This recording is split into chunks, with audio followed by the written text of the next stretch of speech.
আমি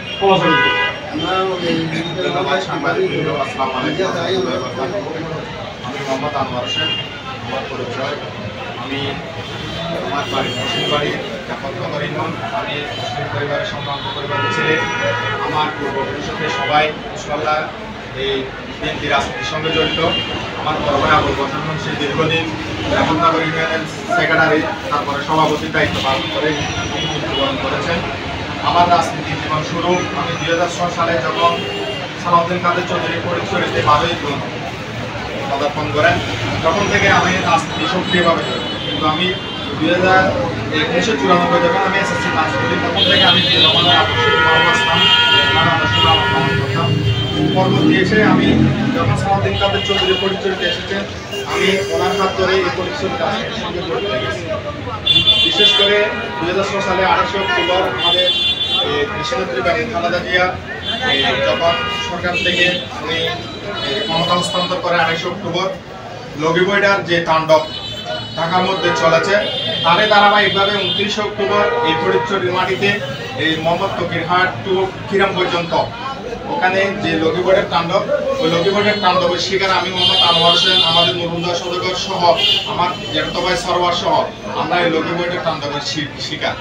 তখন থেকে আমি কিন্তু রাজনীতির হাল ছাড়ি নাই। আমাদের 2008 সালে আমাদের ইউনিয়ন কমিটি গঠন হয়েছে। ইউনিয়ন কমিটিতে আমাকে সাংগঠনিক সম্পাদক হিসেবে আমাকে দায়িত্ব দিয়েছে। আমি যথাযথভাবে দায়িত্ব পালন করে ইনশাআল্লাহ আপনার 2015 সালে এসে আমাকে আবার এই নতুন করে কমিটি হয়েছে। নতুন কমিটিতে আমাকে সাধারণ সম্পাদকের দায়িত্ব দেওয়া হয়েছে। আমি 2015 সাল থেকে 2021 সাল শেষ পর্যন্ত আমি সাধারণ সম্পাদকের দায়িত্ব পালন করেছি। 2022 সালে এসে আবার আমাদের কর্নেল আজিমুল্লাহ বাহার ভাইয়ের যে আহ্বায়ক কমিটি, ওই আহ্বায়ক কমিটির আমাকে সদস্য সচিব করা হয়েছে, আমাদের নুরুদ্দিন খানকে আহ্বায়ক করা হয়েছে। আমি এই 2022 সাল থেকে বিগত 18, 12, 2024 সাল পর্যন্ত আমি এই সদস্য সচিবের দায়িত্ব পালন করে এই 2024-এর 18ই ডিসেম্বর আমাদের সম্মেলন হয়। সম্মেলনে সর্বসম্মতিক্রমে সর্বোচ্চ ভোটে আমাকে সবাই আবার সাধারণ সম্পাদকের দায়িত্বে নিয়োজিত করে। আমি ওই ভিত্তিতে আমি সাধারণ সম্পাদকের দায়িত্ব নিয়েছি। আর আমাকে নিয়ে যে বিগত পরশুদিন থেকে যে ফেসবুক মিডিয়া আমাকে নিয়ে যে সমালোচনা আলোচনা, আমার এই মান সম্মান নিয়ে যে আমাকে নিয়ে যে লেখালেখি বা ফেসবুক আপডেট হচ্ছে, ওই বিষয়গুলো আমি বলতে গেলে আমি গ্রামে থাকি, আমি গ্রামে অবস্থান করি, আমি বিভিন্ন সামাজিক সংগঠনের সঙ্গে আমি জড়িত। আমি মোহাম্মদ তকিরহাটের দীর্ঘ আজকে প্রায় 15-17 বছর ধরে আমি ব্যবসা করে আছি। আমি 2011 সালে বাজার কমিটির কেশিয়ারের দায়িত্বে ছিলাম, কোষাধ্যক্ষের দায়িত্বে ছিলাম। দীর্ঘ 10 বছর কোষাধ্যক্ষের দায়িত্ব শেষ করে আমি 2022 সালে বাজারে নির্বাচন হয়েছে, আমি এখানে সেক্রেটারি প্রার্থী হয়েছি।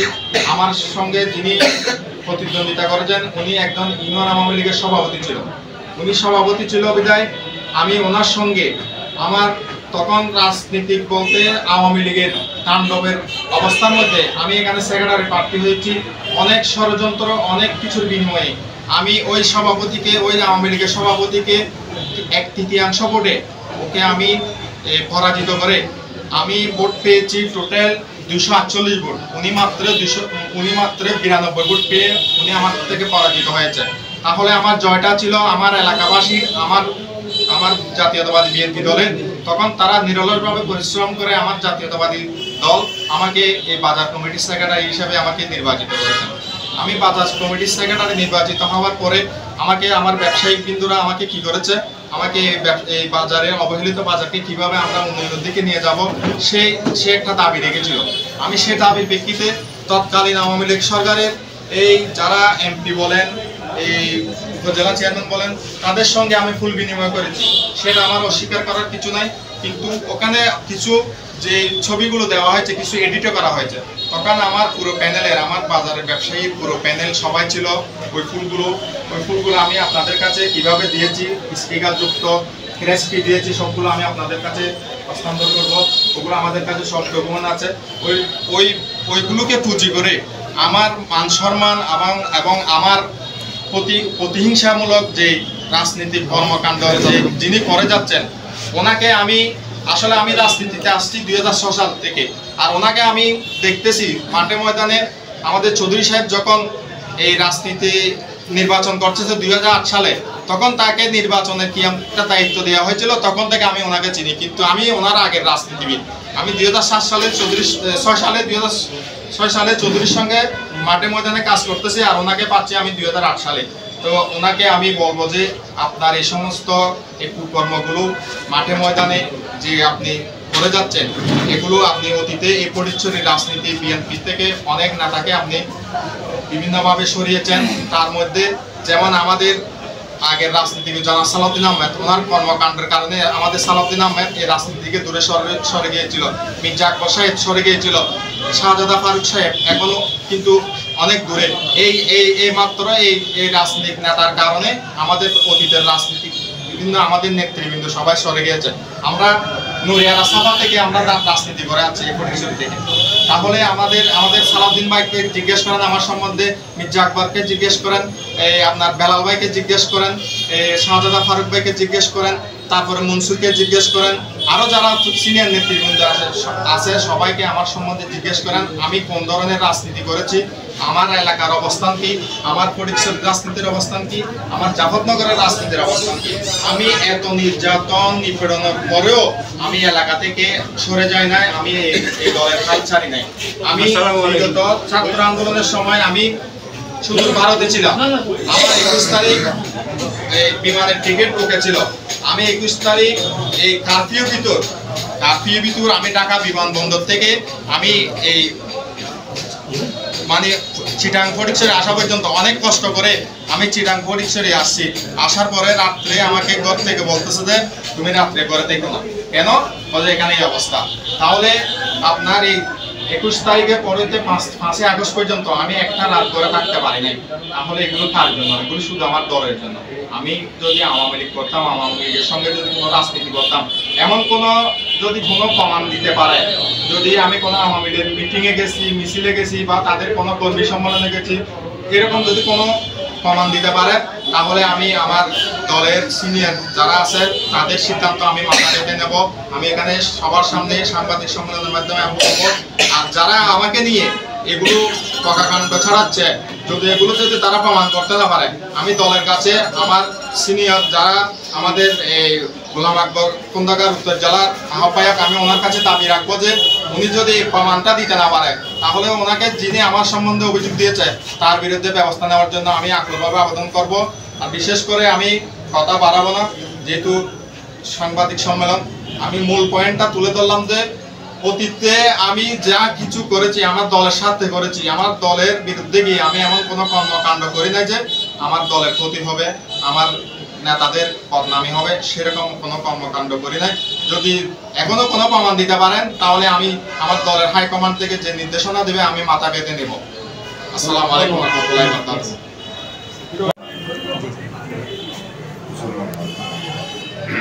ভাইজান জানি ফেলেছেন যে রিসেন্টলি যে কমিটি সভাপতি যে সেক্রেটারির বিরুদ্ধে যে অপপ্রচার সংবাদ সম্মেলন, আসলে বিষয় যদি আর একটু তুলে যান। ধন্যবাদ সাংবাদিকবৃন্দ, উপস্থিত জাতীয়তাবাদী দলের সকল নেতা কর্মী। বাংলাদেশ জাতীয়তাবাদী দলের আমি একজন নগণ্য একজন কর্মী। রাজনীতি আমার 88 থেকে ছাত্রদল থেকে আমার রাজনীতি কেরিয়ার শুরু। আমি সক্রিয় মাঠে ময়দানে সক্রিয় হয় প্রথম শহীদ সালাউদ্দিন চৌধুরী ফটিকছড়ি আসার পর থেকে আমি দলের সংরক্ষণে আমি ছিলাম এবং আছি।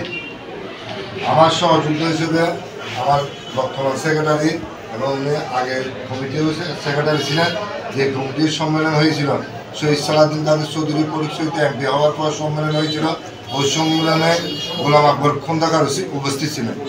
সেই কমিটির উনি সাধারণ সম্পাদক ছিলেন এবং বর্তমানেও উনি কর্নেল আজিমুল্লাহ বাহার ভাইয়ের যে কমিটি দেওয়া হয়েছে 2021 সালে, ওই কমিটিতে উনি সদস্য সচিব ছিলেন। এখন উনি সর্বসম্মতিক্রমে জাফরনগরের সর্বোচ্চ ভোটে উনি সাধারণ সম্পাদক নির্বাচিত হয়েছেন। আমি সভাপতি হিসেবে নির্বাচিত হয়েছি, তৃতীয়বারের মতো আমি সভাপতি নির্বাচিত হয়েছি। আমি বলবো আমাদের রাজনীতি কেরিয়ারকে শুধু আমাদের আনোয়ার সাহেবকে রাজনীতি কেরিয়ারে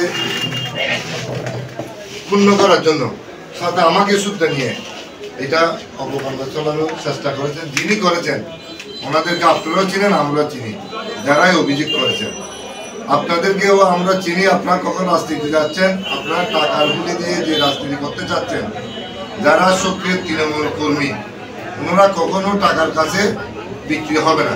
আমরা আদর্শ শহীদ প্রেসিডেন্ট জিয়াউর রহমানের আদর্শ লালন পালন করি এবং ধারণ করি। আপনাদের মাধ্যমে আমি বলতে চাই, আমি শহীদ সালাউদ্দিন কাদের চৌধুরীর নেতৃত্বে নেতা হিসেবে আমি জানতাম। পরবর্তী উনি শহীদ হওয়ার পর বর্তমান গিয়াসউদ্দিন কাদের চৌধুরী ভাইস প্রেসিডেন্ট কেন্দ্রীয়, উনি আমাদের পথসভাতে উনি উপস্থিত ছিলেন, সেখানেও আমার প্রমাণ আছে। যতটা আমাদের কমিটি হয়েছে সব কমিটি এখানে উপস্থাপনা করা হচ্ছে, আপনারা এগুলো তুলে ধরবেন। আর আপনাদের মাধ্যমে ওই নেতার কাছে আমার বিনীত অনুরোধ থাকবে, আপনি অতীতে বিতর্কিত হয়েছেন, বর্তমানেও বিতর্কিত, আপনি আমাদেরকে নিয়ে কোনো ধরনের আর ষড়যন্ত্র করবেন না। যাই করছেন আমি নেতা হিসেবে আমি অনুরোধ করব, আমরা বারবার আপনাদের কাছ থেকে অপমানিত হয়েছি, রাজনীতি করতে গিয়ে নির্যাতিত হয়েছি। আওয়ামী লীগের সাথে আমার বড় ভাই মরহুম শহীদ নুরুজ্জামানকে হত্যা করার পর আপনারা কিভাবে বলতে পারেন আমরা আওয়ামী লীগের সাথে রাজনীতি করে আওয়ামী লীগ আমার পাশে থাকবে? সে আনোয়ার না, যে কেউ হোক না কেন, আমাদের পাশে আওয়ামী লীগকে কোনো ধরনের রাজনীতি জাতীয়তাবাদী দলে সক্রিয় হতে দেব না। এখন 5 তারিখ 25 তারিখ গিয়াসউদ্দিন কাদের চৌধুরী কেন্দ্রীয় ভাইস প্রেসিডেন্ট মোহাম্মদ তকিরার আসার পর কিছু সংখ্যক নেতা তরিকত প্রশাসন থেকে এসে এখন সক্রিয় করতে চাচ্ছেন আপনি ষড়যন্ত্র করে, এবং অন্য আওয়ামী লীগের নেতাকে প্রতিষ্ঠিত করতে চাচ্ছেন। আমরা যখন প্রতিরোধ করতেছে জনগণ এবং এই জাফরনগরের জাতীয়তাবাদী দলের আদর্শ সৈনিকেরা, তখন আপনারা অপকণ্ঠ করতেছেন, ষড়যন্ত্র করতেছেন। আপনারা কখনো সফল হন নাই এবং হবেন না। আপনার কাছে অনুরোধ থাকবে, আপনাদের মাধ্যমে ওই নেতার কাছে অনুরোধ থাকবে, আমাদের নেতা সালাউদ্দিন কাদের চৌধুরীকে যেন ছোট করা না হয়, আমাদের নেতা গিয়াসউদ্দিন কাদের চৌধুরীকে যেন ছোট করা না হয়, কর্নেল আকবর ভাই গোলাম আকবর খন্দকার ভাইকে যেন ছোট করা না হয়, কর্নেল আজিমুল্লাহ বাহারকে যেন ছোট করা না হয়, এবং জহির খানকে যেন ছোট করা না হয়। যেনাদের নেতৃত্বে এখন আমরা পরিচয়তে রাজনীতিতে সক্রিয় আছি। আমাদেরকে ছোট করলে আপনাদের অতীতের অনেক ইতিহাস আমাদের জানা আছে। আমরা 88 থেকে ছাত্রদল থেকে আমাদের রাজনীতি শুরু। আপনাদের রাজনীতি কখন শুরু, কোথা থেকে শুরু, আমরা সবাই অবগত আছে, এবং জাফরনগর পরিচয় উত্তর জেলার সবাই অবগত আছে। আমাদেরকে ওইদিকে যাওয়ার পথ সুগম করে দিয়েন না। আপনাদের কাছে আমি অনুরোধ করতেছি বারবার, আমরা নেতা হিসেবে একদিনেরও আপনাদেরকে স্বীকৃতি দিয়েছি। ভবিষ্যতে আমাদের সাথে এরকম ষড়যন্ত্র করার জন্য আপনারা চিন্তা করেন, আমরা ওইটা আর কোনো নেতার সম্মান দিয়ে কথা বলবো না। বাংলাদেশ জিন্দাবাদ, জাতীয়তাবাদী দল জিন্দাবাদ, শহীদ প্রেসিডেন্ট জিয়া অমর হোক, তারুণ্যের অহংকার তারেক রহমান জিন্দাবাদ, বাংলাদেশ জিন্দাবাদ। আসসালামু আলাইকুম ওয়া রাহমাতুল্লাহি ওয়া বারাকাতুহু। সাংবাদিক সম্মেলনের আয়োজন করা হয়েছে। ওই সাংবাদিক সম্মেলন, এটা সাংবাদিক সম্মেলন যার যে করতেছেন উনি দীর্ঘদিন যাবৎ, আমার দেখা মতো আমি 52 বছর এই মোহাম্মদ ফকিরহাটে ব্যবসা করতেছি। আমার ব্যবসার বয়স হলো 52 বছর। এই 52 বছর পরে আপনার সদাগরের পরে ওই সময় জাফরনগরের সভাপতি ছিলেন। তারপর এরপর থেকে মুক্ত সদরের পাশে উনি ছিলেন সার্বক্ষণে। আমার জানা মতে উনি ওনার পূর্ববর্তী বংশধরেরও বিএনপির সাথে জড়িত, এবং উনিও বিএনপির সাথে জড়িত, এবং অতীত 16, 12, 8 আমার মনে হয় ওইখানে কমিটি যারা হয়েছে ওই কমিটিতে, ওই কমিটির ডকুমেন্ট এখানে আছে। তো কমিটিতেও জড়িত। তো যেহেতু আজকে এই আরেকটা বিভিন্ন মিডিয়ায় বিভিন্ন ধরনের খবর ছড়ানোর কোনো অবকাশ থাকে না। এটা হ্যাঁ উনি একটা কাজ করছে, এটা আমরাও করছি।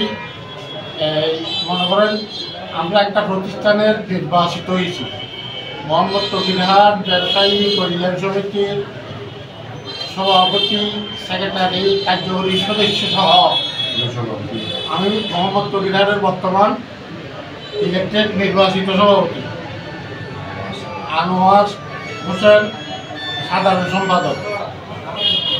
তাই এই বাজার উন্নয়নের কাজের জন্য আমরা যে প্রশাসনিকভাবে যে প্রতিষ্ঠিত আছে, মনে করেন উপজেলা চেয়ারম্যান বলেন, অ্যাডমিন বলেন, মন্ত্রী বলেন, আমাদের বাজার উন্নয়নের জন্য, বাজার ডেভেলপের জন্য এবং সমাজসেবামূলক কোনো কর্মকাণ্ডের জন্য হয়তো আমরা ওখানে গেছি, ওইখানে ফোন দিয়ে কি করছি, ওখানে ফোন দিয়ে শুভেচ্ছা জানাইছি, কথাটা এইটুকু। এর বাইরে কিন্তু কোনো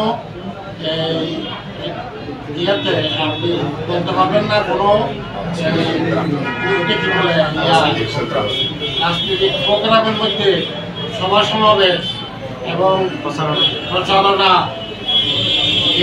কোনো মিটিংয়ে ওনাকে দেখা যায় নাই এবং আমাকেও দেখা যাবে, আমাকেও দেখা যায় না। আশা করি আপনারা যারা এই প্রোগ্রামটা চালাইছিলেন